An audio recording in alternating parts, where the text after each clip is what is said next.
ఏంటి శరత్ అటువైపు ఉన్నావు? ఇటు వచ్చేసేయి. ప్రియా, అటు రావడం కుదరదు ప్రియా.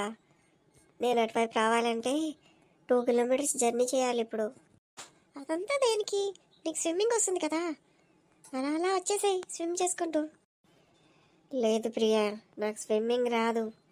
వాట్? ఈ లొకేషన్ పెట్టింది నువ్వే కదా, ఆ మాత్రం తెలియదా నీకు? సారీ ప్రియా, నేను కూడా ఇదే ఫస్ట్ టైం రావడం. I'm extremely sorry. సారీ కాదు, ఇప్పుడు ఏం చేద్దామో చెప్పు. చేసేదేముంది, నువ్వు ఆదరిని నేను ఈదరిని, ఇద్దరిని కలిపింది ప్రేమ అని పాడుకోవడమే. అయితే నువ్వు పాడుకో కూర్చొని, నేను వెళ్తున్నా. వద్దు ప్రియా, నువ్వు ఆదరణ కూర్చొని నేను ఈదరణ కూర్చుంటాను. కూర్చొని మాట్లాడుకోవచ్చు కదా కొంచెంసేపు. సర్లే కూర్చో మరి. అవును, నాకేదో గిఫ్ట్ తెస్తా అన్నావు కదా, ఎక్కడ? ఇదే ప్రియా, నీకోసం తెచ్చిన గిఫ్ట్. హ్యాండ్ బ్యాగ్ తెచ్చాను. మరి ఎలా నీకు ఇవ్వడం? ఇటువైపు పడేసి తీసుకుంటాను. క్యాచ్ విసిరే. ఓకే ప్రియా, ఇదిగో పట్టుకో. శరత్, కాకి పర్స్ తీసుకుని వెళ్ళిపోతుంది. శరత్, పట్టుకో దాన్ని.